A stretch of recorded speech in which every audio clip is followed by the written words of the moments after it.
Tuombe kwa ajili ya neno. Baba, katika jina la Yesu, nakupa sifa na kupa utukufu kwa ajili ya kipindi hiki. Naomba kwa neema na mapenzi yako tamaraki na utawale mwanzo na mwisho. Unitumie Mungu, maana wewe ni Mungu uliyeniita nikutumikie. Unitakase, unijaze na kuniinua na kuniongoza katika Roho Mtakatifu, na kila roho inaweza inuka kupinga Roho Mtakatifu ishindwe katika jina la Yesu. Hiyo roho ishindwe katika jina la Yesu. Shetani kazi yake ashindwe katika jina la Yesu. Shetani kazi yake ashindwe. Naomba Mungu, kwa sababu wewe ni mwema, uonekane mwanzo na uonekane mwisho. Neno hili naomba Baba liwe la baraka kwa wingi, na zaidi ya yote libadilishe maisha yao katika jina la Yesu. Naomba na kuamini. Amen. Amen. Bwana Yesu asifiwe. Mungu ni mwema na kila wakati. Amen. Ambia mwenzako karibu kwa neno. Katika kitabu cha Wakorintho wa kwanza sura ya 12 nitasoma 1 mpaka 11. Inasema, basi ndugu zangu, kuhusu karama za Roho sitaki mkose kufahamu. Mwajua ya kuwa mlipokuwa watu wa mataifa mlichukuliwa kufuata sanamu zisizonena kama mlivyoongozwa. Kwa hiyo na wasifu ya kwamba hakuna mtu anenaye katika Roho wa Mungu kusema Yesu amelaaniwa, wala hawezi mtu kusema Yesu ni Bwana isipokuwa katika Roho Mtakatifu. Basi kuna karama tofauti, bali Roho ni yeye yule. Tena kuna huduma tofauti, na Bwana ni yeye yule. Kisa kuna uwezo tofauti wa kutenda kazi, bali Mungu ni yeye yule atendaye kazi zote katika yeye. Kutenda kazi, bali Mungu yeye ni yule atendaye kazi zote katika yeye. Lakini kila mmoja upewa ufunuo wa Roho kwa kufaidiana. Maana mtu mmoja kwa Roho apewa neno la hekima, na mwingine neno la maarifa apendavyo Roho yeye yule. Mwingine imani katika Roho yeye yule, na mwingine karama za kuponya katika Roho yule mmoja yeye yule, na mwingine na mwingine matendo ya miujiza, na mwingine unabii, na mwingine kubabanua roho, na mwingine aina za lugha, na mwingine tafsiri za lugha. Lakini kazi hizi zote usitenda Roho yule mmoja, yeye yule akimugawia kila mtu peke yake kama apendavyo yeye. Bwana abariki neno lake. Bwana Yesu apewe sifa. Hapa kuna dunia na kuna kanisa la Mungu. Ndio maana maandiko yamesema watu wa mataifa wanachukuliwa huko na huko walipokuwa katika mataifa, lakini walipokuwa katika Roho, sasa maandiko yamesema wapate kufahamu. Wapate nini? Kufahamu karama ya Roho. Utafahamu namna gani? Bwana Yesu asifiwe. Ndio maana maandiko yamesema uweze kusema Yesu alaaniwe kama wewe umechaswa na Roho na unaongozwa na Yesu. Utasema Yesu ainuliwe. Bwana Yesu apewe sifa. Uwezi ukasema Yesu ni Bwana kama una Roho. Bwana Yesu apewe sifa. Kwa hivyo Mkristo anapookolewa ni vizuri kutembea katika Roho, ni vizuri achaswe Roho, ili wale wachanja wanapokuja kumwambia ya kwamba Roho anasema, waweze kutambua ni Roho gani inasema. Maana hizi roho zote tumetachiwa hapa. Hizi vipawa zote tumetachiwa hapa kulingana vile Mungu mwenyewe anataka kazi yake ifanyike. Hii yote hata Shetani pia anapeana. Bwana apewe sifa. Hata Shetani walio upande wake anawapea hekima, anawapea maarifa, anawapea unabii, anawapea aina za lugha. Kama wewe uliokolewa haujatambua roho hizi, ni rahisi kunyakuliwa, ni rahisi kutoka katika laini ya Mungu. Maana utasikia wanasema Roho wa Bwana ananena, na wewe unasema amen, bila kuelewa ni roho gani huyu anayenena. Ndio maana maandiko imesema tujue karama. Unapotembea katika hii karama, wewe mwenyewe utakuwa una msimamo. Maandiko imesema kuhusu imani. Imani ni kuwa na hakika na mambo yasiyoonekana bado, kwamba kwa imani siku moja utapokea.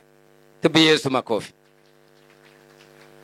Unakuwa na tarajio na imani ya kwamba hata kama leo sina hiki, hata kama leo mimi ni mgonjwa, niko na imani kuna siku yangu nitapokea uponyaji. That is faith. Bwana Yesu asifiwe. Na kuwa na hekima ni sawa na kusema huyu mtu ako na akili.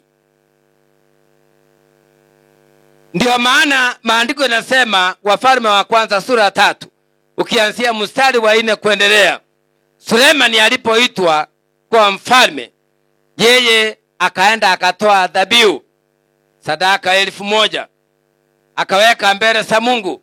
Usiku huo Mungu akamuongeleza, akamwambia umefanya vyema na nimepokea na nimesikia maombi yako. Omba chochote utakacho nikutendee. Alimtokea kwa mchi unaitwa Gibeoni. Bwana apewe sifa. So kule Gibeoni mahali alionekaniwa, akaulizwa sema lolote utakalo utendewe. Hakuomba kichwa ama usima wa maadui zake, hakuomba utajiri na mali, lakini alisema mimi ni mtoto, sijui kuongoza vizuri, naomba unipe hekima. Basi Mungu akamwambia amechagua vyema, akapewe hekima na akili na maarifa. Bwana apewe sifa. Ndio mnaona mtu mwenye hekima apayuki aongei haraka, anakupea time, unaroboka rabu anakujibu one word unanyamaza. Maana ni hekima inamtawala, inamuongoza. Lakini ukiona mwenye kuongea haraka akupei hata nafasi, ukijaribu kumwambia wacha na mimi niongee, nyamaza mpaka nipige break. Utapigia wapi break? Masaa inaenda, nyamaza. Utajua hapa hakuna kitu. Bwana asifiwe. Kwa hivyo ndio kanisa lichengwe vizuri. Mungu anataka haya yote yawe ndani ya hekalu. Unabii uwe ndani ya hekalu, uponyaji uwe ndani ya hekalu. Bwana apewe sifa. Na Mungu akikupenda anaanza kukupea vyote. Akikupenda. Bwana asifiwe. Bwana inuliwe. Unabii Mungu anapeana kipawa hiki na Shetani pia. Sasa kuna wengine nikiangalia hivi wamekutana na wale ambao ni wafuasi wa Ibilisi. Anatabiri kabisa, unaona hapa amesema ukweli, kupa hakuna kitu. Yeye amewekwa kunasa sile roho na sile baraka. Akiona nyota anainasa, haitafanya kazi. Akiona kazi nzuri anainasa.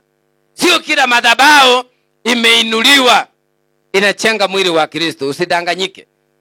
Lazima upime uzito na uaminifu na ni nguvu gani zinafanya kazi kwa madhabahu yale, ili usicho ukanaswa na kumezwa na kuisa. Especially wale wanapenda kutembea, akisikia nabii yako kaangwale niwakalia mkono. Na pia uniambie roho anasema nini kuhusu maisha yangu.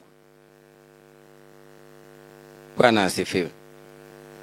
Huyo roho ikiwa you are one of the choir members, umeenda pande hiyo, utaweza danganywa, sababu atapima one hiyo kanisa iko na neema kubwa.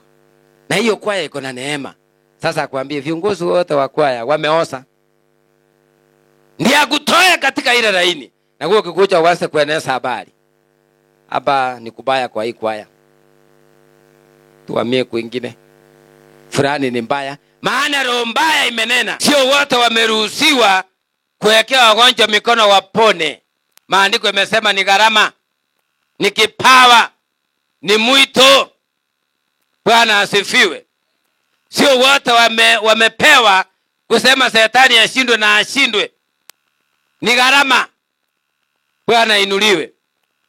Ndio naona ukichawa neema, ni hekima na maarifa na busara, utokee mahali na uongee. Kwa mwenye hekima atakupenda, mpumbavu anaweza kukuchukia. Maana unaweza ingia mgeni mahali na utoe hekima, utoe maarifa pale, hata mdosi akupenda aseme nilikuwa nataka mtu kama huyu. Soma Yusufu alipofika Misri kwa Farao, ameuzwa na ndugu zake aenda akufie mbali, lakini mipango ya Mungu ilikuwa tofauti. Bwana inuliwe.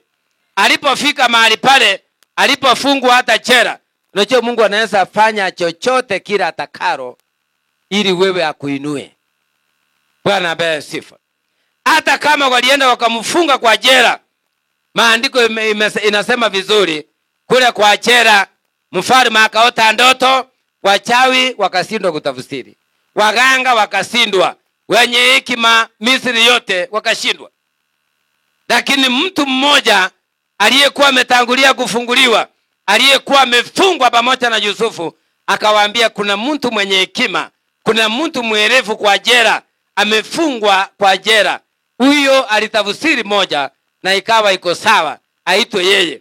Maandiko yanasema vizuri, akaenda ikasemekana anyolewe, asimame mbele ya mfalme, na alipotafsiri ile ndoto akaambia mfalme hiyo ndoto ya kuona ng'ombe 7 nono na ng'ombe 7 simekonda, ni Mungu anakutayarisha kwamba miaka 7 ni ya mafuno na miaka 7 mingine ni ya njaa.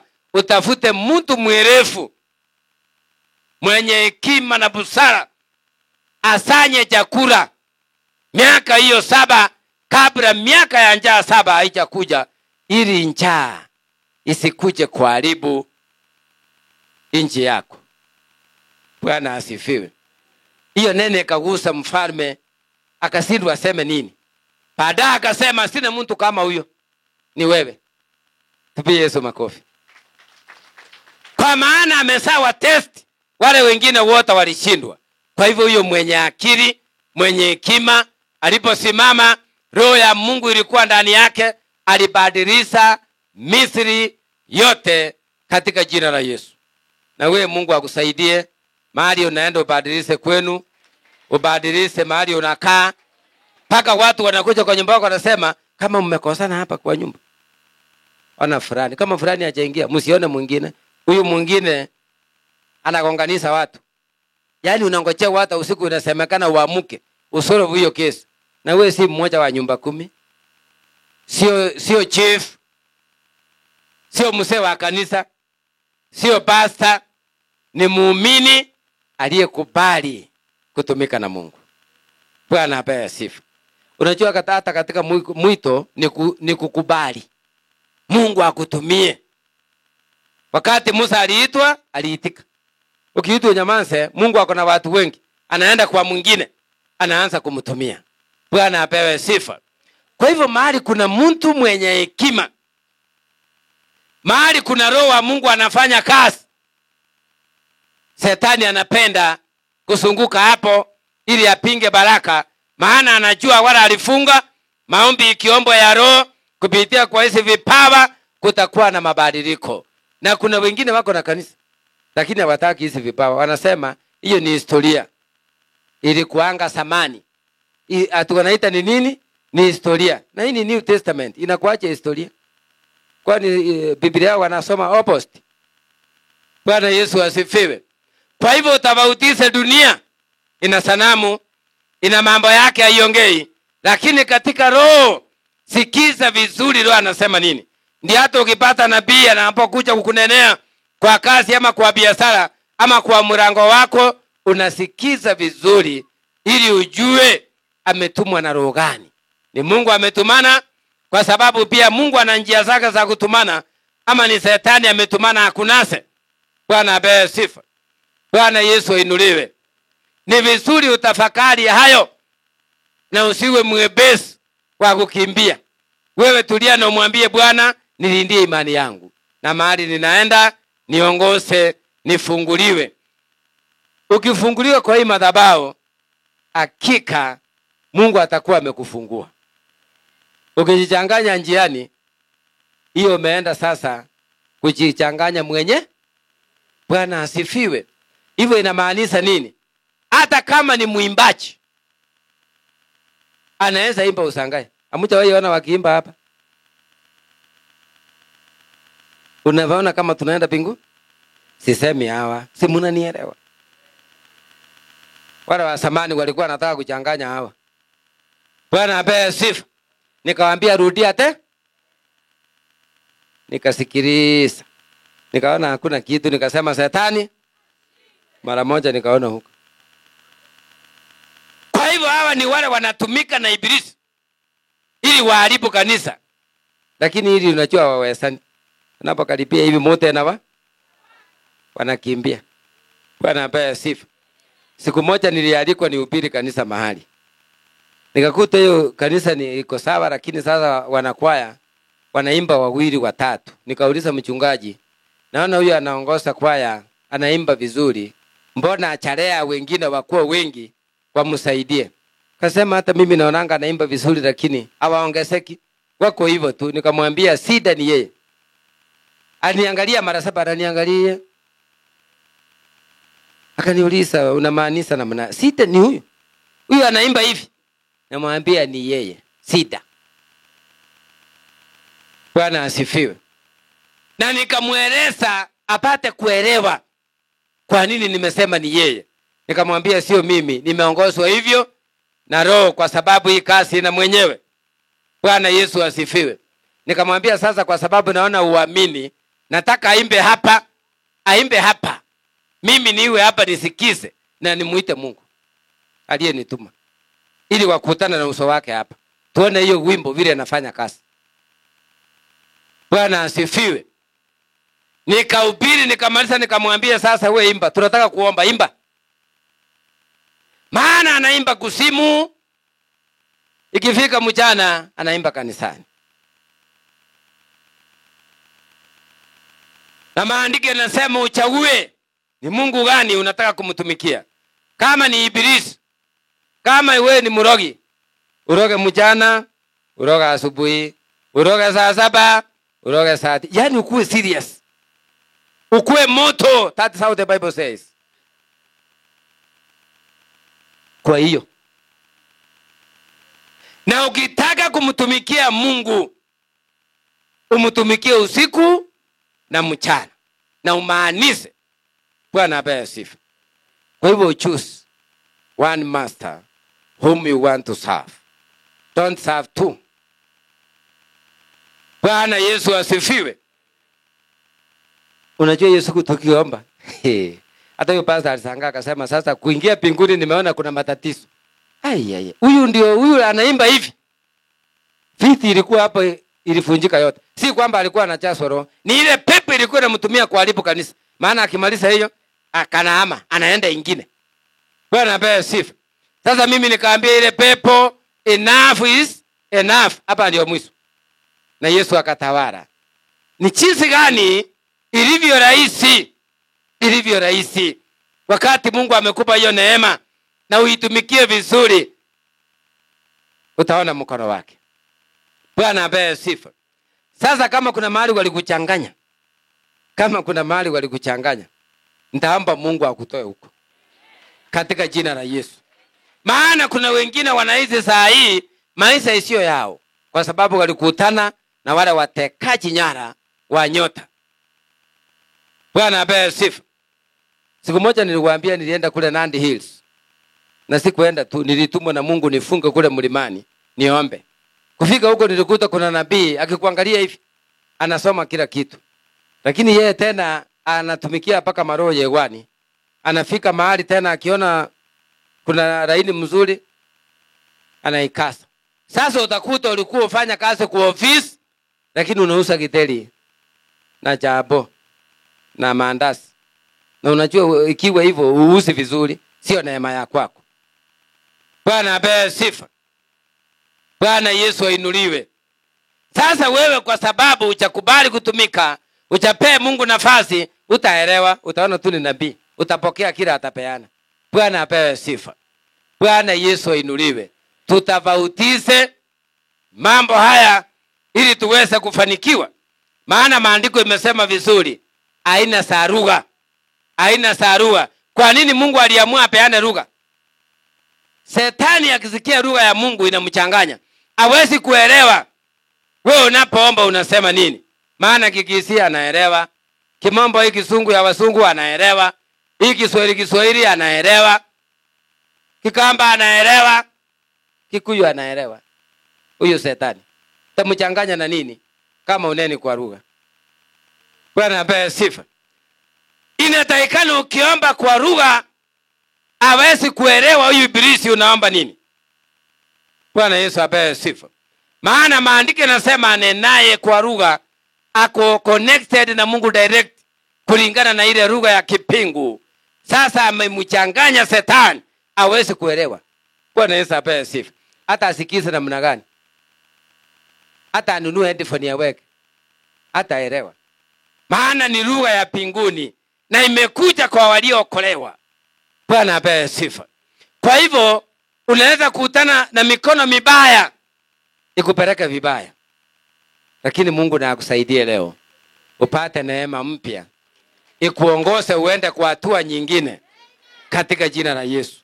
Na kama ulidanganywa ukaambiwa boma yako ni mbaya ukahama, nikimaliza maombi naomba urudi huko.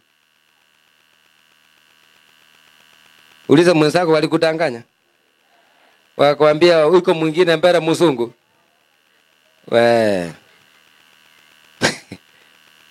Mzungu ni wa contract. Ikiisa anarudi kwao. Ambao kwako boma ikuwe boarding ndio sio day score. Uliza mwenzako wewe ni day score?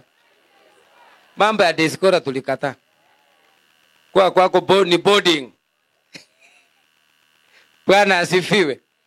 Wako wengi wameharibu. Bwana apewe sifa. Wako wengi wameharibu kwa sababu akisa jaribu njia zote sikizindikana, atapitia aseme Roho wa Bwana anasema kwako ni msee ni mbaya. Ilikuwa uolewe na Mkikuyu ukaolewa na Mkalenjin. Kwa hivyo Roho anasema utoke utafute Mkale.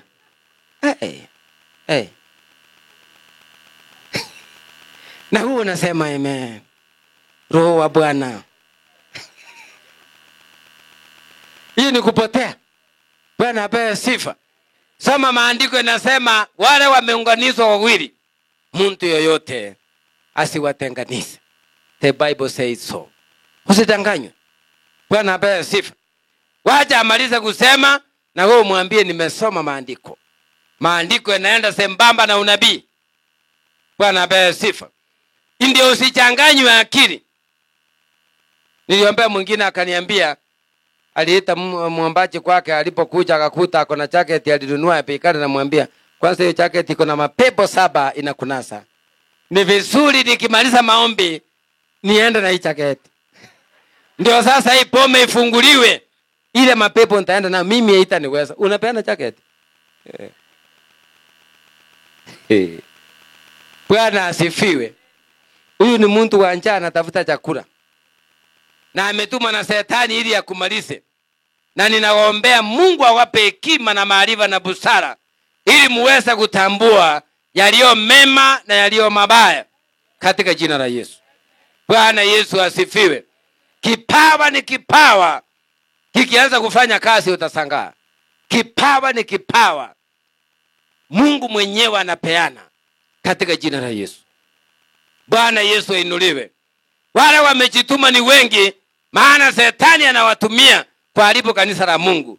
Lakini hili liko na neema kubwa, watapigana nalo, wataisa mapema katika jina la Yesu. Bwana asifiwe. Na si watu wote unaweza amuko uambie umeota utaenda ng'ambo utaosea Kenya. Maana wao watakunasa. Bwana apewe sifa. Wewe unajua anatumia roho gani? Bwana apewe sifa. Sasa hapa ni roho, ni gharama. Bwana inuliwe. Bwana Yesu ainuliwe. Hii maandiko yamesema ni gharama. Ni gharama. Usikubali kusikiza kila roho. Bwana Yesu ainuliwe. Take your own time. Enda pole pole. Niliona mwingine akiniambia ati fulani ni papa yake wa kiroho. Papa yake wa kiroho. Na anahubiri kutoka Nigeria. Alikuwa lini papa? Kwa TV ni papa? We. Biblia inasema vizuri, yule aliyekulea Musa akamulea vizuri Joshua mwana wa Nuni, kwa sababu alimwekea mikono, akamfundisha njia za Bwana. Naye miaka yake alipofika, aliporara kutoka duniani, naye roho ile Musa alikuwa anatumikia, Mungu akaihamisha. Ikaanza kutumika na Joshua. Na Biblia inasema Waisraeli walipomuona Joshua walikuwa wanaona ile roho ilikuwa na nani? Na Musa. Kwa hiyo njia wakamtii. Vile walimtii nani? Musa. Kwa sababu ni roho. Bwana apewe sifa. Ndio maana inatakikana wakati unaokolewa mwambie Mungu, nataka nikutumikie katika roho yake na ukweli. Najua kuna vita nyuma, kuna mapepo nyuma, kuna wapingaji nyuma, lakini nikitembea kwa neema ya roho nitashinda vita. Bwana apewe sifa. Kuna wengine Shetani ameweka wanapinga ndoa. Wanakunasa. Yaani hata uwezi kupata ndoa yako. So lazima uangalie kwa maisha ni mikono mingapi umewekelewa. Sio yote ya baraka mpendwa. Ni vizuri utafakari na uweze kuelewa, mimi tangu niwekewe hii mikono nimepata nini? Maisha yangu yamebadilika kiwango gani? Ndio maana maandiko yanasema Petro akauliza Yesu, tukikufuata tutapata nini? Bwana asifiwe. Akawaambia nifuate, kwanza tafuta uzima wa milele na vitu vyote mtasidisiwa. Bwana apewe sifa. Madhabahu mazuri, maombi yanapoombwa, kama wewe ni straightforward, baraka hizo unaanza kusipokea mara hiyo hiyo. Bwana apewe sifa. Utaanza kuona change.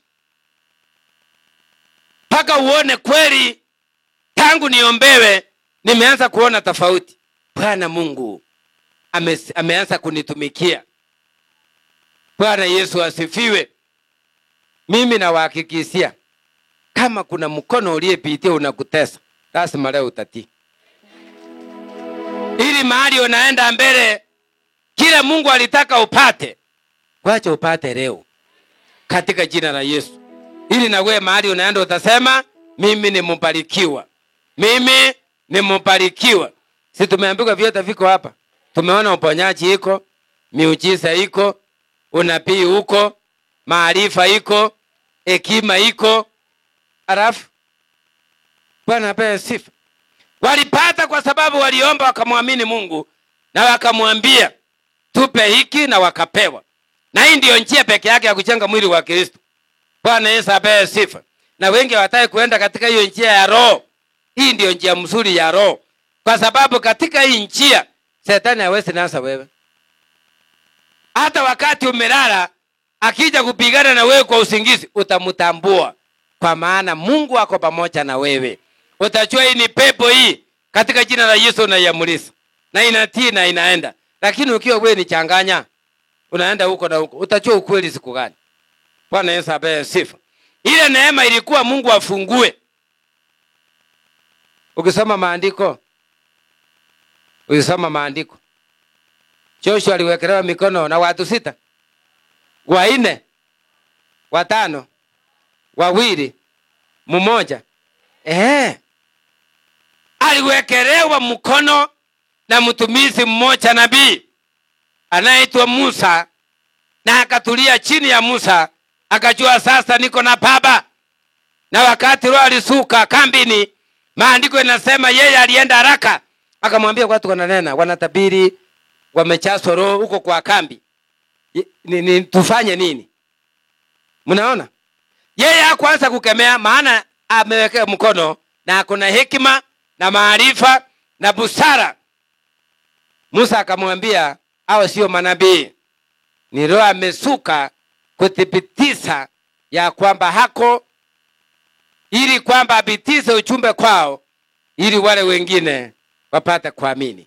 Lakini hiyo imekuja tu na itaenda. Lakini kama ingekuwa mwingine, angeanza naye kujiunga nao, anasema Shetani ashindwe. Anaanza kukontroli hapa, anajifanya yeye ni Musa, sababu Musa hayuko around. Na hiyo ndio vitu imeharibu makanisa leo. Hamjawahi kuona hiyo? Uliza mwenzako, umeshawahi kukutana na hiyo watu? Wakuwekea mkono. Muulize, mkono wako ni wakangwale? Hamtaki kuongea? Bwana Yesu asifiwe. Na tangu wewe uwekewe uliona nini? Hapo ndio tunaanza. Tangu uwekewe hiyo mkono uliona nini? Bwana Yesu asifiwe. Lazima uende pole pole ujue ya kwamba hii mkono ilinitesa. Unajua niliambia mwingine kanisa yako ni hii. Mungu amekuchagulia ni, akafikiri ninatafuta wafuasi. Alienda akatembea, mwisho akaenda akakuta nabii mwingine. Akamwambia unakumbuka yule nabii alikuambia kanisa ni ile? Rudi huko, hata hapa mimi sina maombi yako. Ule ndiye alipewa dhairi yako ya maombi. Enda huko. Alipokuja alikuwa ananiangalia, kwani mnajuana?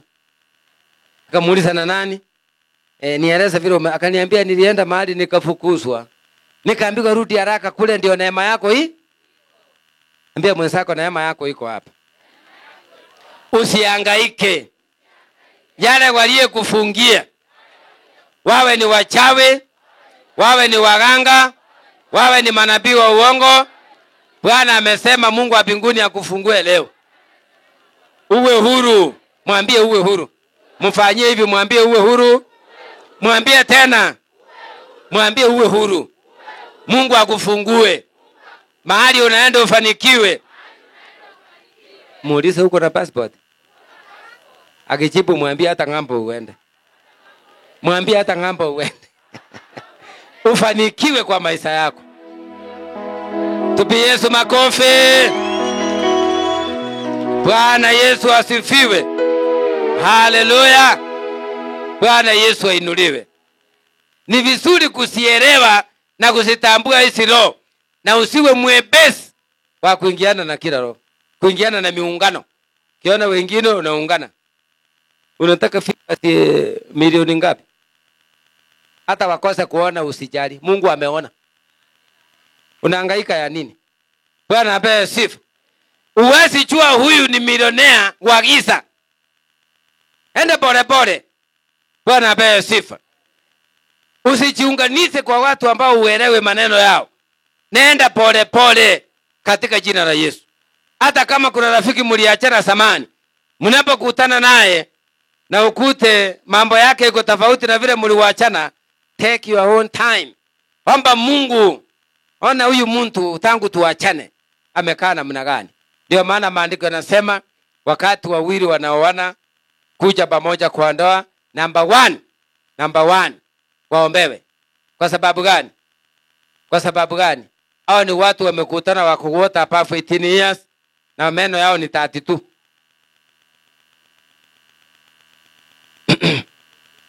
Si ndio? Sasa vile wamekuja pamoja, huyu amelelewa kwingine na tabia zake na matabao ya kwao, na huyu mwingine the same case.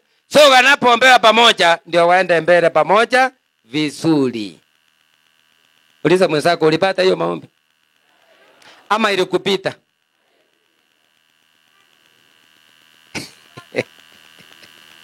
Bwana Yesu asifiwe. Ndio mnaona kila step, hata hawa wanafunzi akimaliza hii mambo ya CBC mpaka 9 anapata maombi ya kujoin hata end senior. Bwana apewe sifa. Kimaliza hapo kama ni college ama university, that is also another level. Awekewe maombi na atolewe tabiu. Ndio maana Ayubu alisinda.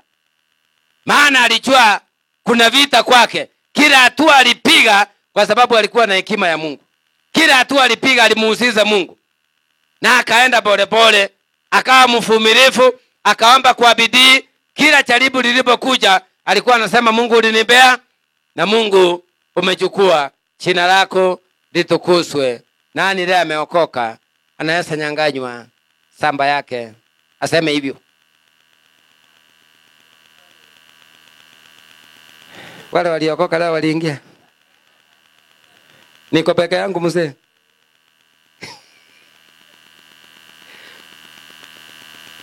Yeye alikuwa usucha wa imani.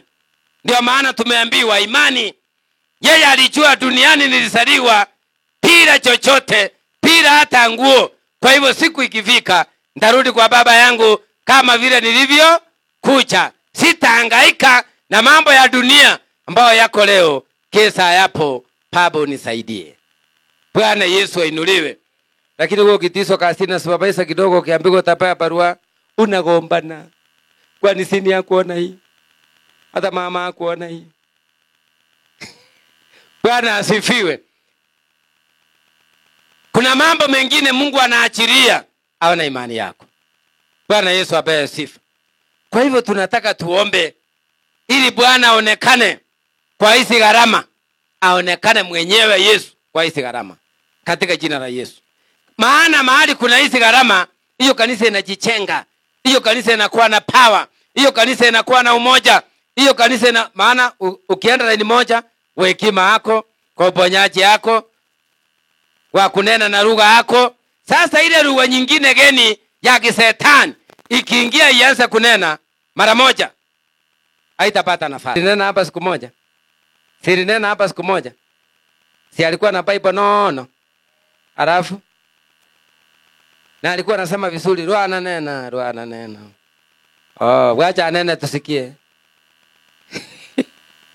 Mara moja kutaja jina la Yesu. Dawa iko kwa Biblia. Chini. Irisi, imagine. Irisi. Paka hapa. Irisi. Kuna tofauti ya mti mkavu na mti mbichi. Kuna tofauti kubwa. Sijui wewe uko pande gani? Bwana Yesu asifiwe. Kwa hivyo unapookolewa, Mungu anapokutoa katika dunia, tamani sana hizi gharama. Mwambie Bwana, usikubali nidanganywe, mahali ninaenda mbele, naomba Mungu niongoze katika jina la Yesu. Kuna msichana mwingine alikuwa ameokoka vizuri na anaimba, kijana mwingine akajifanya naye ameokoka. Watu ni wakora. Bwana asifiwe. Akaenda usiku akameki sua kwao ni wapi. Kanunua tochi mpya iko na makai na muliko na fikiri ni Roho Mtakatifu. Ni mwangaza baba amesuka. Akaenda akamulika huko usiku kama wamelala kama mrogi akamulika hivi. Hayo anaongea na sauti nyingine. Roho wa Mungu anasema, uolewe na kijana fulani. Unajua yeye sasa hiyo sio roho. Bwana asifiwe. Unajua yeye asubuhi alipoambia wasee wa kanisa na mchungaji wake kwamba nimenenewa na mwangaza ilikuwa kubwa. Ilikuwa inamulika kwa nyumba na mwangaza gani. Wakamwambia basi ni sawa, atupingi neno hilo. Tupe muda na sisi tujipeleka kwa maombi. Tujue ni roho gani. Akasema mnapinga mambo yangu. Mwangaza sijawahi kuona tangu kuzaliwa. Bwana amenionekania. Akapinga hiyo. Wakamwacha. Yeye akaendelea mbele. Alipokuta siku moja huyo kijana akimwambia baada ya harusi kuisha, wamekaa wako na watoto wawili. Sasa anamwambia yeye ni yule alikuja na tochi. Na ilikuwa na ile battery ya Everett. Mpya inamulika kabisa. Unajua alianguka chini akasindwa yeye. Kumbe hiko kwa roho. Sasa atarudi kwa wazee. Atarudi kwa wazee. Imekuwa late. Ni vizuri kutii. Na mtu mwenye hekima aendi haraka. Mtu mwenye maarifa mambo yake hayakimbii. Bwana apewe sifa. Hata wanafunzi akienda mahali aongee watamuuliza, unaenda kanisa gani? Maana amenena kwa hekima na busara. Sasa msichana hakutaka kusikia, alisema ameonekaniwa. Hata shetani anaonekanianga watu. Bwana Yesu asifiwe. Kwani wangapi wanakuchanga hapa wananiambia sina pesa. Niliota. Hata kabla aendelee na ndoto, najua tu huyo hakuna kitu. Amepangia njiani. Si wote, lakini kuna some. Unaona hakukuwa na kitu kabisa. Inaonekana vizuri. Maana gharama inanisaidia. Tupie Yesu makofi. Bwana Yesu apewe sifa. Kwa hivyo gharama inasaidia, na inasaidia pakubwa. Na kama mlipoona, hata kama hamkufanya harusi, hamkuombewa, ni vizuri muombewe hapa. Hamchachelewa. Ndio muendelee mbele vizuri. Kuna vitu vingine mnaweza pitia kumbe hamkupata hiyo maombi. Bwana Yesu apewe sifa. Bwana Yesu ainuliwe. Kwa hivyo mahali kuna roho, mahali kuna roho, Mungu amebalance kanisa lake. Unabii ikiwa ndani ya kanisa, inasaidia kanisa kujua ni roho gani imekuja kuharibu kanisa. Sio lazima nikutabiri. Naweza omba na iende. Bwana apewe sifa. Mtu mwenye maarifa anaweza kaa na anasoma kanisa na anaelewa vizuri. Huyu ni mtu wa tabia gani? Ananyamaza tu na anaomba vile Mungu amemupa hiyo neema. Mtu mwenye ufunuo anaona mbali, anaona mbele. Bwana Yesu asifiwe. Kwa hivyo usidanganyike. Neema ya Mungu inatosha katika hali zote, katika jina la Yesu. Kama ulidanganyika ukaacha njia ya Bwana, naomba Mungu akurejeze katika jina la Yesu Kristo. Unajua kuna matambo mengine unaenda unapewa conditions. Ngine unaambiwa unaitolea, lakini sio ya Mungu. Kwa hivyo umepatana na ile madhabahu. Sasa unaanza kuisa polepole. Ulikuwa unaomba mara 3 kwa siku, unaomba mara 2, na kuja mara 1. Mara ya mwisho unasema sasa hii kwaya ni mbaya. Mzee wa kanisa ni mbaya. Hata hiyo sine ni mbaya. Hata kama aliniombea nikapata kazi, si yeye, mimi nakula masomo yangu. Maana ile neema ikuisa, utaona maombi, utaona ni masomo yako unakula. Bwana apewe sifa. Bwana Yesu ainuliwe. Kwa hivyo Mungu akatofautisha. Huyu mtu anapookolewa akuwe kiumbe kipya katika Kristo, akombolewe. Afanye nini? Akombolewe. Ili aweze kutambua yaliyo mema na yaliyo mabaya katika jina la Yesu. Na mahali gharama umepata moja ama umeombewa, uende kwenu mahali hawachaikubali, watakufukuza. Maana vile utaomba si wewe, ni ile gharama itakusaidia. Kwamba na kusema kila madhabahu inatesa hii boma nimeiamuru katika jina la Yesu. Takuuliza, hii maombi leo unaomba umetoa wapi? Kanisa yako ni gani? Atuombi hivyo sisi hapa. Ulifundishwa hivyo na nani? Tutaomba hivyo tena leo. Amusemi amen. Ili wale wagonjwa wapone katika jina la Yesu. Wamesumbuliwa na mapepo ienda katika jina la Yesu. Wale Mungu anataka wachaso roho, wachaso katika jina la Yesu. Wale wamejifungua wanena katika roho. Na Yesu ainuliwe. Wengine wapate hekima. Mmesikia hekima iko na gharama? Hekima iko na gharama. Ndio mnaona mtu mwerefu anatafutwa. Wakati Yesu alizaliwa, ikajulikana yeye ni mwerefu, ana roho ya Mungu na ya uongozi, alitafutwa wawe. Stefano alikatwa kichwa. Bwana apewe sifa. Vile Yesu mwenyewe alizaliwa hivi, vita ilianza, alianza kutafutwa. Ndio maana wachinga hawakutumwa waende kumuona. Walitumwa wale werefu. Only the wise men. Ndio waliambiwa from the east, nenda muone mtoto amezaliwa. Kama ni wachinga wangeua mtoto. Sasa ilisemekana wise, watu werefu. Uliza mwenzako unaonaje wise? Watu werefu ndio walitumwa waende kutazama mtoto amezaliwa. Walipomtazama wakamtolea taabu, fumba na manemane, wakasujudu, wakaenda wakasema jina la Bwana liinuliwe, na wakaambiwa na Mungu msirudi kwa mfalme Herode, nenda kwa njia nyingine. Sasa wewe nikikwambia hapa nimekuombea baraka, nenda nyumbani, mara wewe umepita mwindu mweusi, mara wewe umepika kwa hii kona, bado ufike kwa nyumba kwanza na ukae mbali. Kwanza ufikise hiyo baraka nyumbani useme Bwana, vile nilielekezwa. Uliza mwenzako ukitumwa leo utatii ama tena utapitia hapa juu. Bwana asifiwe. Ukitumwa leo ukiambiwa tu vizuri, hii leo vile amesema nenda utunze hiyo. Mara moja umefika pipeline, nauliza jirani, ndio tumetoka chaji, amuka. Paka jirani aelewe roho ni nini. Unaamuza vita ingine bure. Tirojua limetapiriwa leo. Iko siku nitaenda ng'ambo. Mnaniona hapa muda mfupi. Na wanakuuliza uko na passport. Hiyo nimeambiwa pia itakuja. Naongeza sukari na chumvi na pako na haribu network. Mungu sasa naona umejichanganya sana. Ndio maana maandiko yanasema usitupe ruru zako mbele za nguruwe, maana sitakanyaga na sitakutarau. Nguruwe ni wale watu si werefu. Ukiwaambia kitu wanaropoka, wanaharibu ile neema. Bwana apewe sifa. Mungu na akusaidie mahali unaenda, fanya kwa hekima. Usiambie kila mtu. Bwana apewe sifa. Ukitaka kufaulu kwa hii dunia, usitii kila sauti na usiambie kila mtu.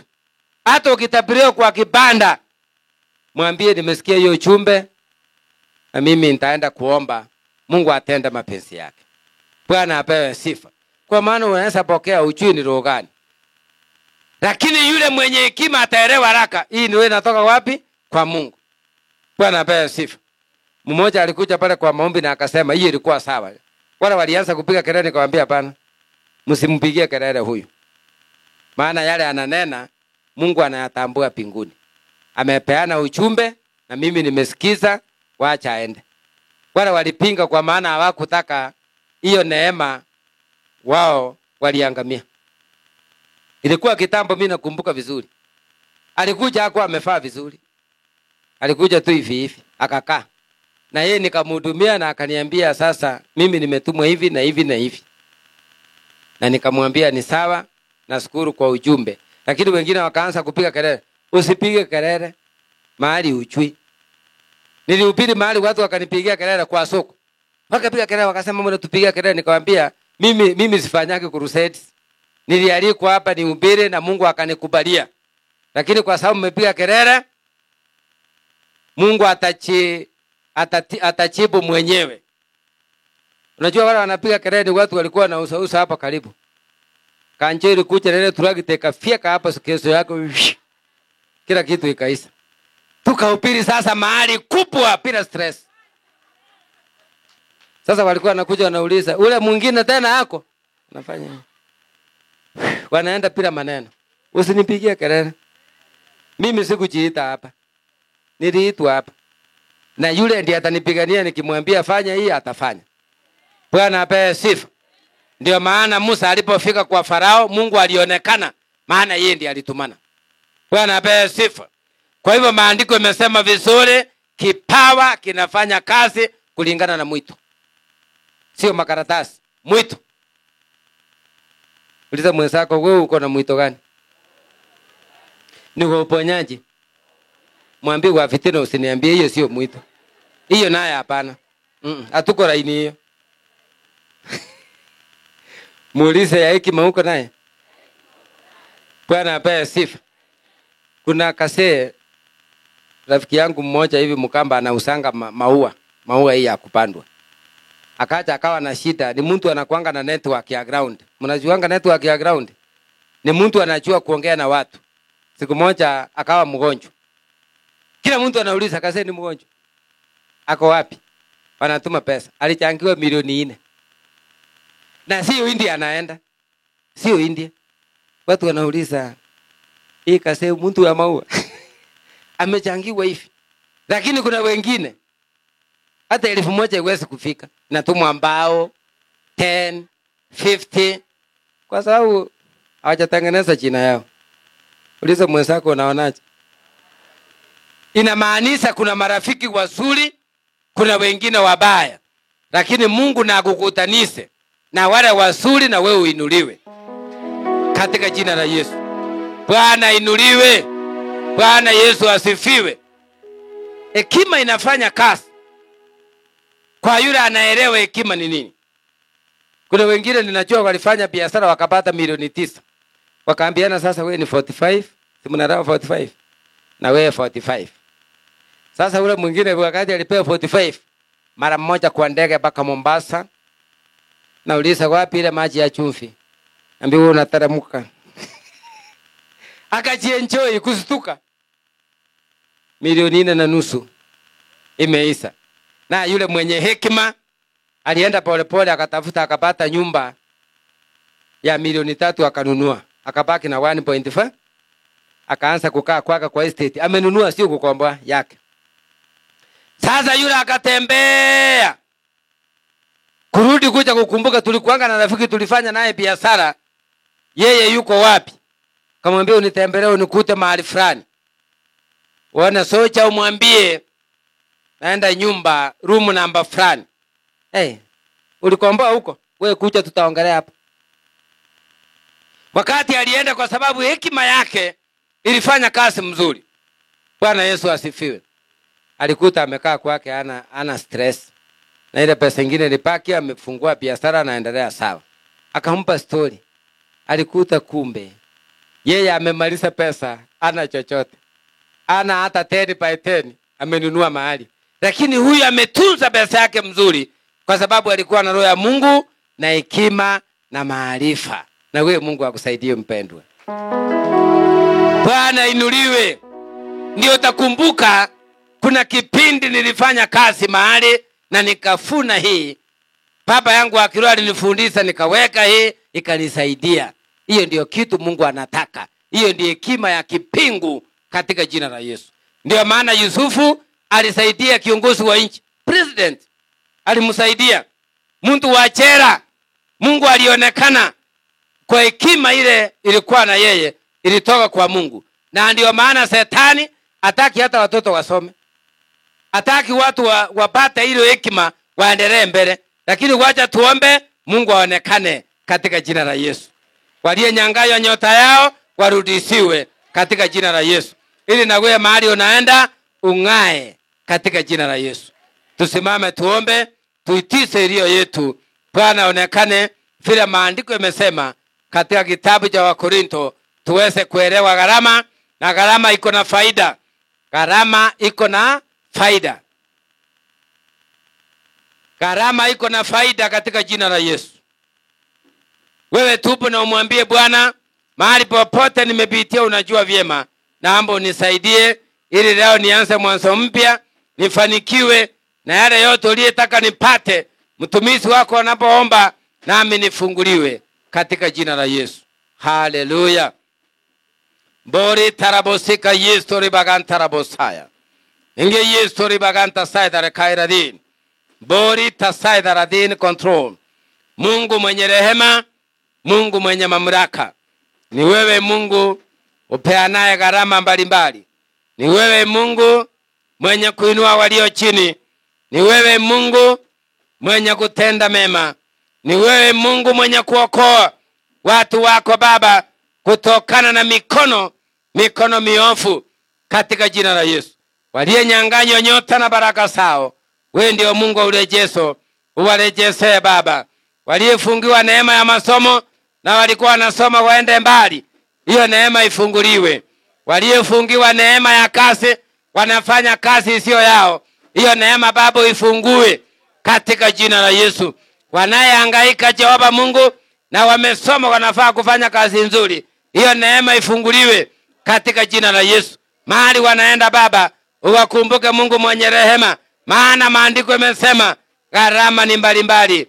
Wenye hekima watang'aa, manabii watang'aa, wenye maarifa watang'aa. Naomba Mungu mwenye rehema, waliooswa na Shetani wapata akili ya kibingu ili waweze kufunguliwa, waweze kuona siku njema, siku yenye neema, siku yenye baraka, siku ya kuinuliwa katika jina la Yesu. Mungu mwenye rehema, waliotabiriwa uongo, njia zao zikawa giza, hiyo giza uiondoe, wapate kuona mwangaza. Ninawaombea rehema, ninawaombea toba, ninawaombea msamaha, nawaombea msamaha. Mahali walifungwa Baba na roho ya uongo, iwe ni ya uchawi, iwe ni ya uganga, iwe ni ya manabii wa uongo, Leo naomba katika jina la Yesu utume Roho mwenye mamlaka, Roho Mtakatifu kutoka mbinguni, ili awaguse awafungue, ili awaguse awafungue, ili awaguse na awafungue katika jina la Yesu. Wapate kufunguliwa, wengine wapate hekima, wengine wapate maarifa, wengine wapate ufunuo, wengine wapate aina za lugha, wengine wapate unabii. Ribai ganta saitare kaira dini control Jerusalem ribai. Santara bosika radora dai. Shetani ashindwe. Shetani ashindwe. Shetani ashindwe. Shetani ashindwe. Katika jina la Yesu shetani ashindwe. Katika jina la Yesu shetani ashindwe. Bori tarabosika radai. Muri tasaitare kai. Nenge Yesu ribai radini. Baba naomba utawale. Kristo utawale. Mungu wa Yakobo utawale. Waliyefungwa na shetani ibilisi, Baba wafungue. Baba wafungue. Waliyepitia kwa mikono mibaya wakafungiwa baraka. Iwe ni baraka ya ndoa, iwe ni baraka ya pesa, iwe ni baraka ya kazi. Boraira tena wafunguliwe. Wafunguliwe. Wafunguliwe. Wafunguliwe. Katika jina la Yesu. Tawala Mungu wa Yakobo. Bori tasaitare kai. Kila roho Baba litarazola gai iliyofunga maisha yao kinyume na mapenzi yako, hiyo roho Baba uiondoe. Hiyo kifungo Baba uiondoe. Hiyo roho inapinga wasipokee hiyo neema, tunaikataa katika jina la Yesu. Katika jina la Yesu. Katika jina la Yesu. Katika jina la Yesu. Katika jina la Yesu. Katika jina la Yesu. Kila roho inapinga usipate mema. Kila roho inapinga usipate mema. Kila roho inapinga usipate mema, uikatae katika jina la Yesu. Rotogo ragai. Cheza serebai. Cheza seratin. Cheza serebai. Cheza sikiria laison. Baraira ten. Ndio Baba rebai. Cheza seratin. Waliyefungiwa nyota ya nyimbo, nyota ya roho, nyota ya ndoa, nyota ya kazi, nyota ya maarifa, nimeamuliza sasa wafunguliwe. Na hiyo roho ya Shetani iliyowafungia Baba, tumeikataa Baba katika jina la Yesu. Katika jina la Yesu. Ukikataa sema roho iliyokufunga usiendelee mbele, unaikataa. Unaikataa. Unaikataa. Kila roho inapinga usiendelee mbele, unaikataa katika jina la Yesu. Katika jina la Yesu unakataa hiyo roho. Itatii. Asema Bwana. Asema Bwana. Asema Bwana. Asema Bwana. Kila roho iliyofunga maisha yako ili usiendelee mbele, roho ya mataifa uikatae. Kataa roho ya mataifa. Kataa roho ya mataifa. Ukimaanisha katika jina la Yesu. Tunaondoa Baba roho ya mataifa katika jina la Yesu. Kataa hiyo roho. Roho ya mataifa. Mwambie Bwana umekataa. Ribai. Ribai Baba, ribai. Kila roho ya mataifa iondolewe katika jina la Yesu. Kataa roho ya mataifa. Kataa kwa nguvu katika jina la Yesu. Mwambie Bwana umekataa. Roho ya mataifa umekataa. Roho inapigana wewe umekataa. Laana za ukoo umekataa. Roho ya mataifa umekataa. Ribai. Baba ribai. Baba ribai. Baba ribai. Baba raten. Roho ya mataifa ambayo imefunga ndoa, ambayo imefunga kazi, ambayo imefunga biashara, uiondoe Baba. Ambayo inapinga roho, uiondoe Baba. Uiondoe. Uiondoe. Roho ya mataifa iondolewe. Yes. Iondolewe. Roho ya mataifa. Roho ya mataifa katika jina la Yesu. Roho ya mataifa iondolewe. Roho ya mataifa iondolewe katika jina la Yesu. Kataa roho ya mataifa. Mwambie Bwana mahali ulifungwa unataka kufungue. Hiyo roho ya mataifa tuikatae katika jina la Yesu. Katika jina la Yesu. Katika jina la Yesu. Iondolewe. Iondolewe. Iondolewe. Iondolewe. Roho ya mataifa. Roho ya mataifa iondolewe. Iondolewe. Ita moto wa Yesu. Moto wa Yesu. Moto wa Yesu. Moto ribai. Moto wa Yesu. Moto wa Yesu. Moto wa Yesu. Moto wa Yesu. Moto. Moto wa Yesu. Moto wa Yesu. Moto wa Yesu. Kila mahali fire. Kila mahali fire. Kila mahali fire. Moto. Moto wa Yesu. Moto wa Yesu. Hiyo roho ya mataifa iondolewe. Iondolewe. Roho ya mataifa iondolewe. Ndio iondolewe. Iondolewe. Iondolewe. Iondolewe katika jina la Yesu. kila roho ya mataifa na iamrisha Baba, katika jina la Yesu. Yote aliyefungwa na hiyo roho ya mataifa, Borita Saida akafungiwa neema, ikiwa ni ya unabii, ikiwa ni ya lugha, ikiwa ni ya hekima, Bora Iraten, Baba afunguliwe. Ribai, Baba Radin. Yes. Yes. Ribai, Baba Radin. Baba Ribai.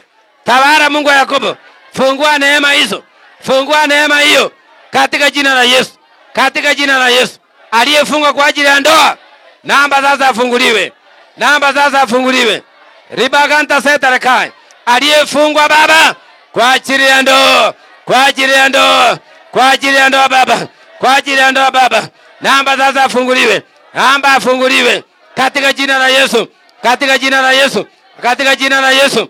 Yoyote aliyefungwa kwa ajili ya ndoa, kwa ajili ya masomo, kwa ajili ya baraka, kwa ajili ya roho, kwa ajili ya roho. Ribai, ribai Baba, ribai. Ribai Baba, ribai. Ribai Baba, ribai. Ratene ribai. Aliyefungwa kwa ajili ya roho, namba afunguliwe. Namba afunguliwe. Namba afunguliwe. Kila vita ya Shetani na ishindwe katika jina la Yesu. Ishindwe katika jina la Yesu. Kila roho inapinga Roho Mtakatifu na ishindwe. Na ishindwe. Na ishindwe hiyo roho.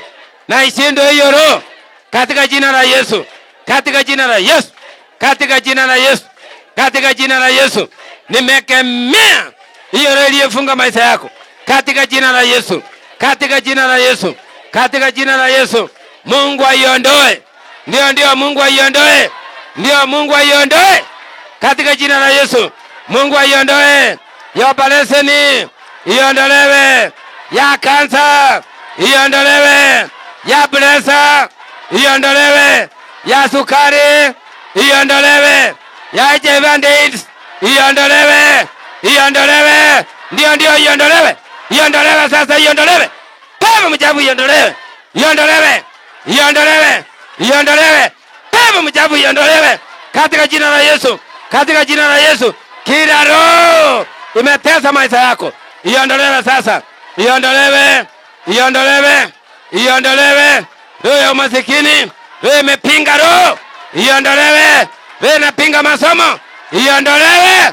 Roho ya achari, roho ya kifo, iondolewe. Iondolewe.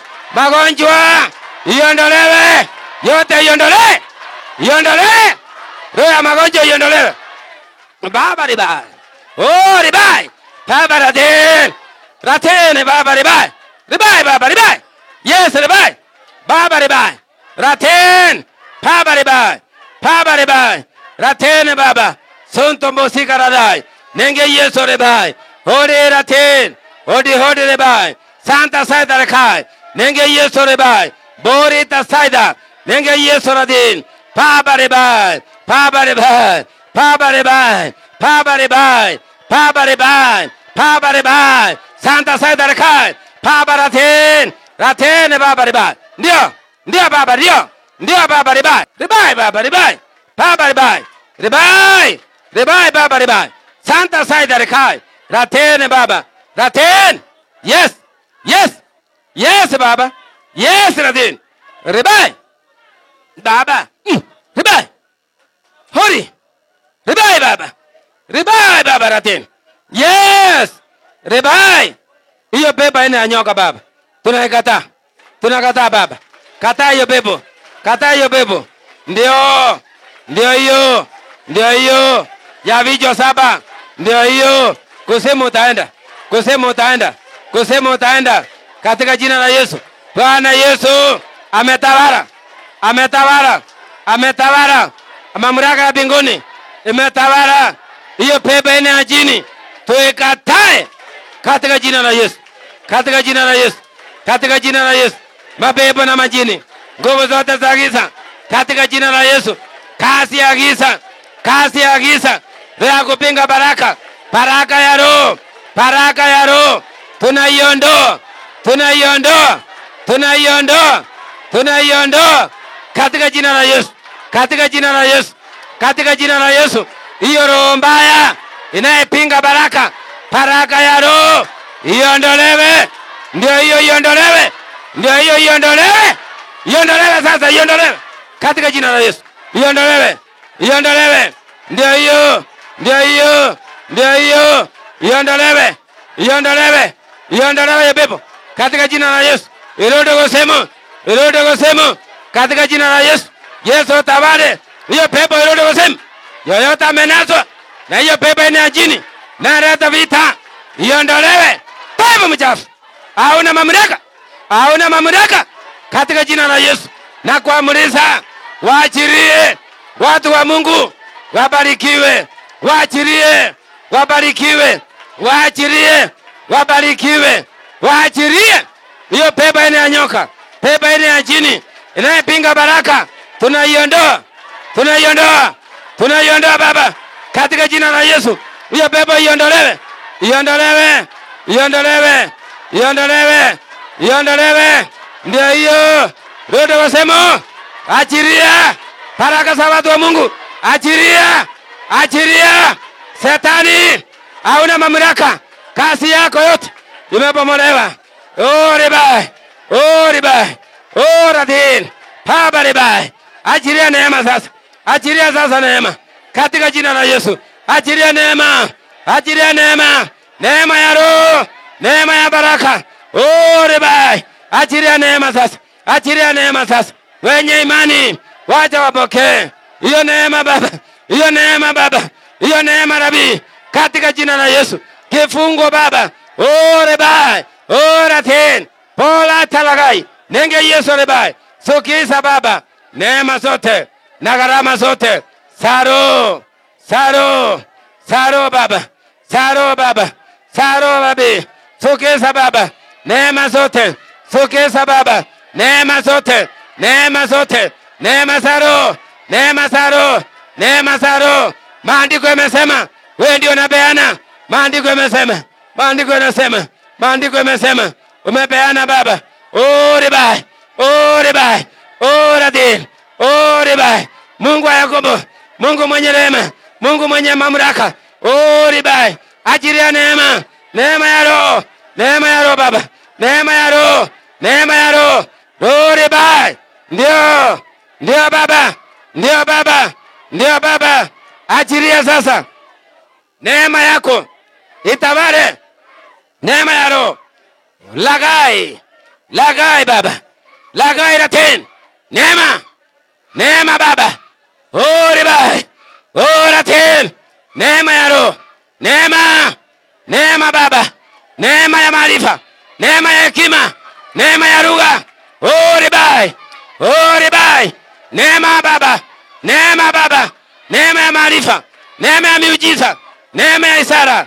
Palai Baba, palai ratin, Baba ribai, Baba ratin. Yes Lord, yes Lord, yes, yes Baba. Ribai, ribai Baba, ribai Baba, ribai ratin. Jesus ribai, namba ya Roho, ratin, ratin, Baba ratin, Baba ratin. Wainuliwe, wainuliwe, wainuliwe. Ni wewe Mungu unapeana hizo, hizo gharama. Ni wewe unapeana, ni wewe unapeana. Waimbaji wazuri wanatoka kwako, manabii wazuri wanatoka kwako, wenye maarifa wazuri wanatoka kwako, wenye hekima na akili nyingi wanatoka kwako. Mafanikio yote inatoka kwako. Unastahili Baba, unastahili Baba, unastahili Baba, unastahili Jehova, unastahili Mungu wa uzima.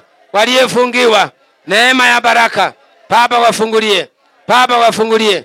Yes, wafungulie, wafungulie, wafungulie neema, wafungulie neema hiyo katika jina la Yesu, katika jina la Yesu, katika jina la Yesu, katika jina la Yesu, katika jina la Yesu. Iko wapi Baba? Iko wapi Jehova?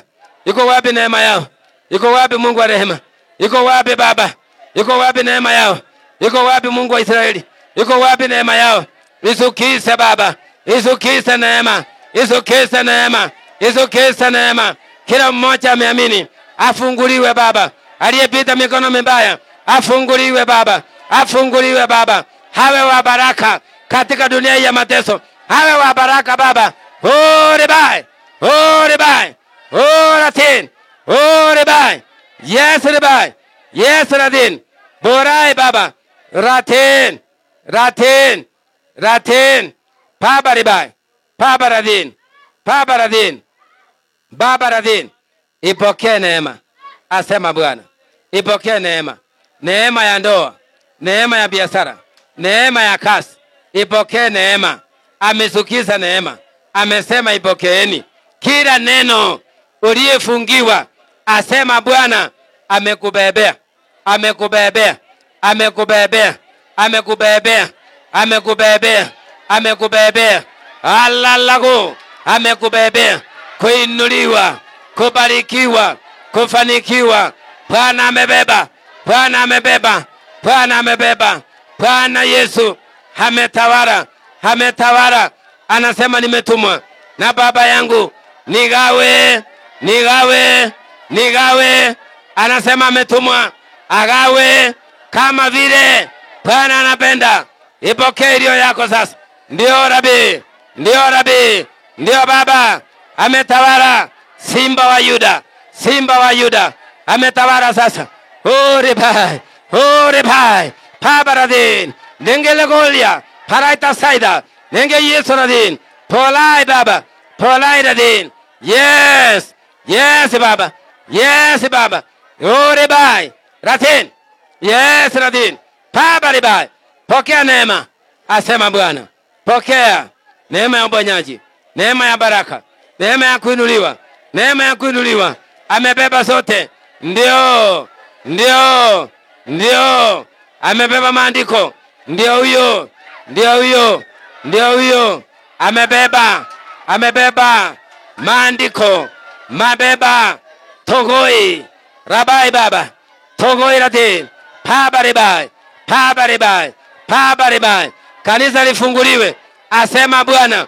Kanisa lifunguliwe, asema Bwana Yesu. Kanisa lifunguliwe. Ndio hiyo neema. Neema, neema, neema ya Yesu. Neema. Anasema amekuja na neema mpya, na neema mpya. Anagawa, amagawa neema ya mchere. Hiyo ni ya Roho. Haleluya, haleluya, haleluya. Polata lagai. Nenge Yesu rebai. Santa Bosika. Yesu rebai. Santa Rabogoria. Nenge Yesu radin. Borita Saida. Nenge Yesu rebai. Borita Rabogoria. Nenge Yesu rebai. Santa Saida. Rabai ratin. Yes. Ndio. Baba ndio. Hori. Pabaribai. Pabaribai. Pabaribai. Santa Rabosaya. Yesu rebai. Santa Rasaida. Nenge Yesu radin. Haleluya. Haleluya. Haleluya. Haleluya.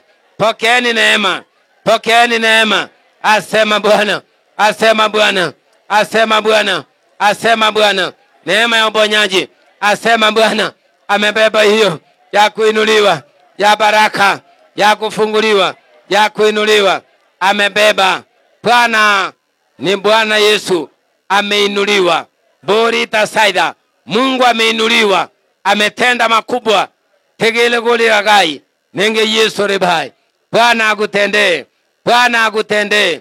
Bwana Yesu akutendee. Bwana Yesu akutendee. Akuachie ushuhuda. Akutendee. Akutendee. Akutendee. Hiyo baleseni. Bwana amesema ameiondoa hiyo baleseni.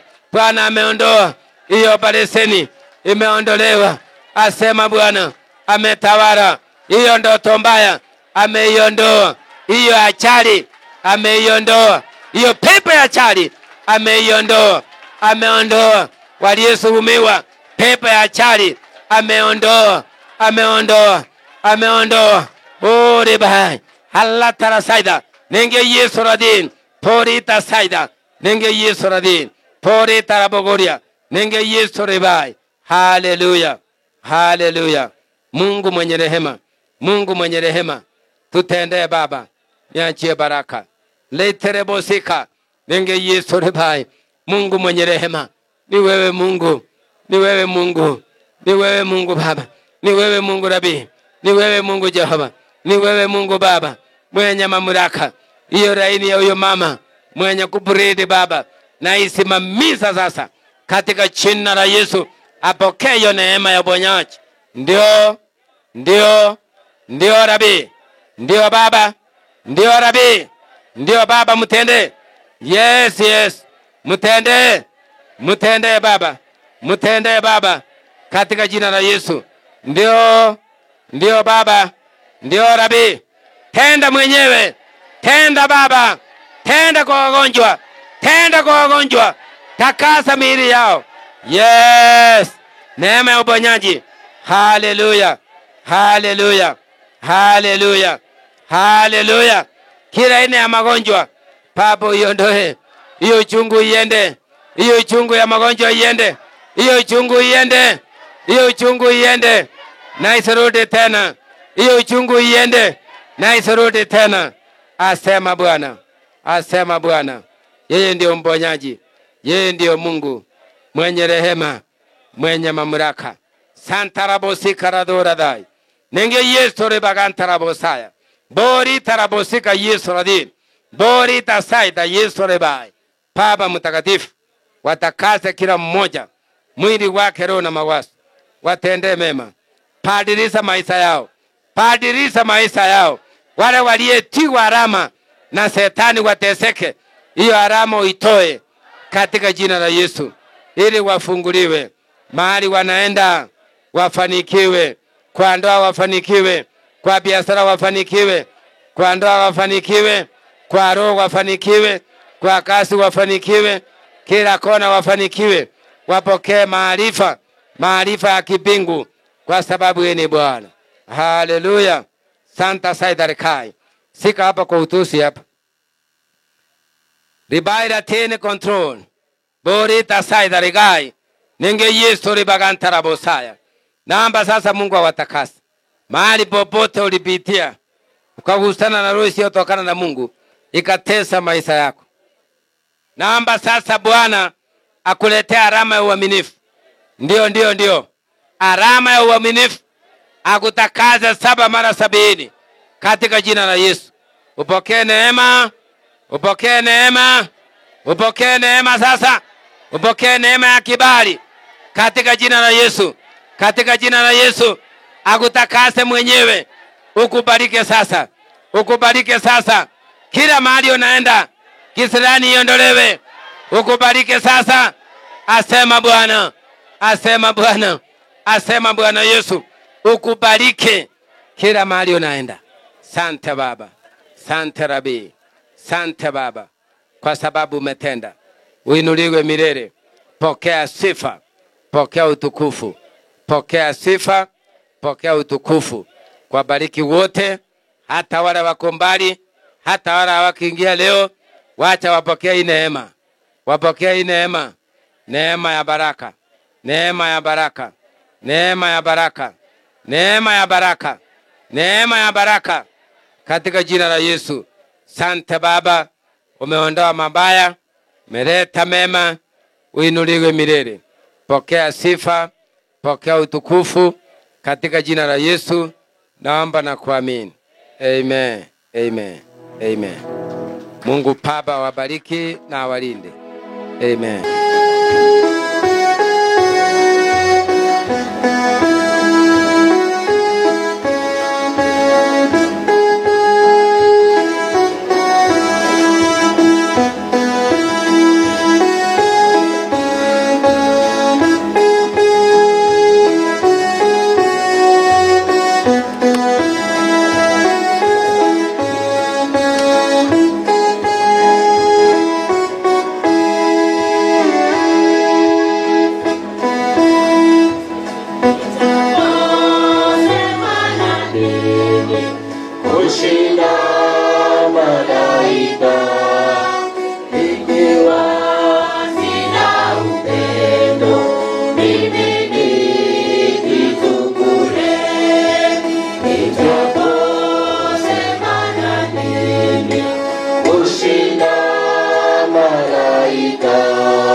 kwenda kupanda mbegu. Haya ndiyo yaliyotokea. Bwana Yesu kando ya bahari aliwaambia palikuwa na mtu aliyetoka kwenda kupanda mbegu. Haya ndiyo yaliyotokea. Ya kwanza njiani, ya pili kwenye mwamba, ya tatu katikati ya miiba, na ya nne udongo wenye rutuba, ikazaa matunda ya ajabu. Ya kwanza njiani, ya pili kwenye mwamba, ya tatu katikati ya miiba, na ya nne udongo wenye rutuba, ikazaa matunda ya ajabu.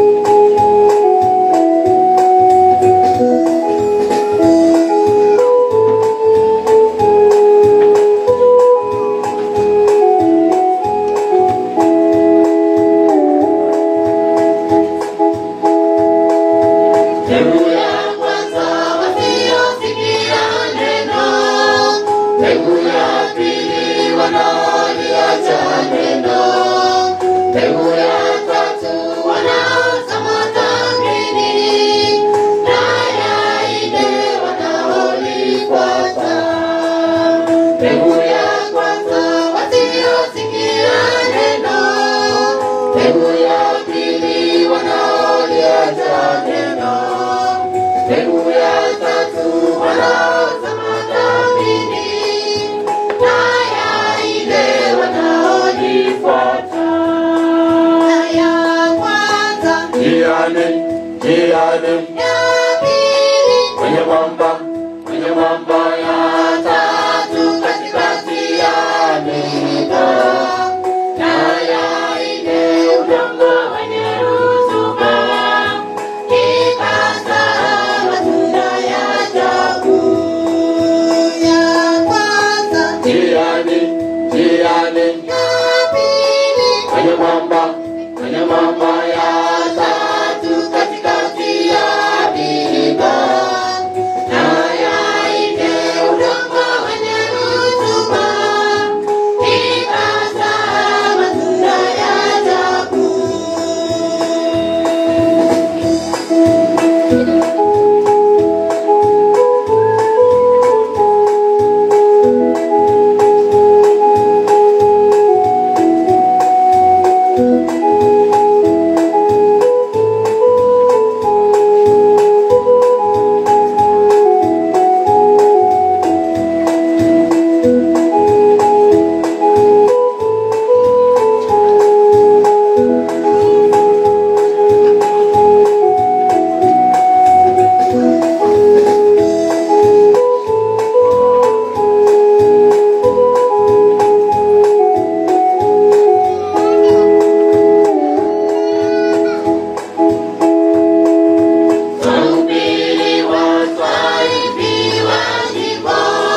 njiani,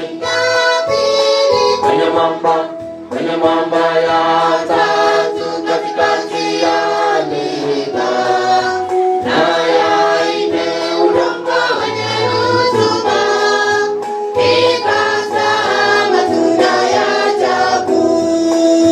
Ya kwanza njiani, kwenye mwamba ya tatu katikati ya miiba, na ya nne udongo wenye rutuba, ikazaa matunda ya ajabu. Ya kwanza njiani, kwenye mwamba ya tatu katikati ya miiba, na ya nne udongo wenye rutuba, ikazaa matunda ya ajabu.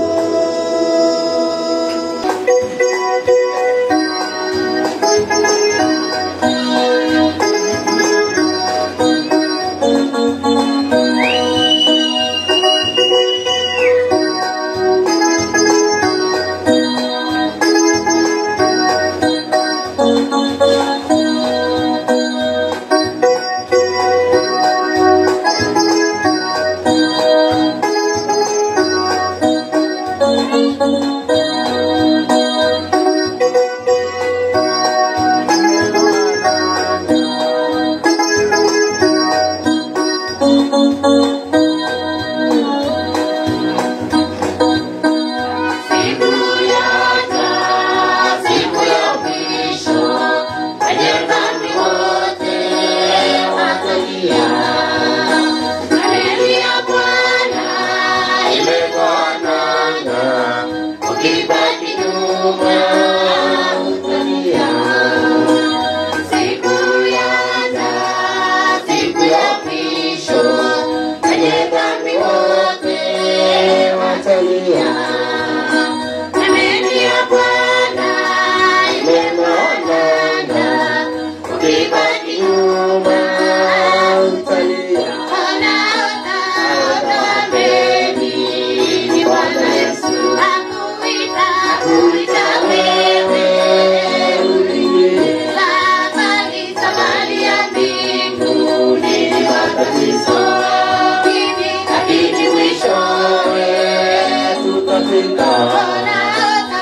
Yesu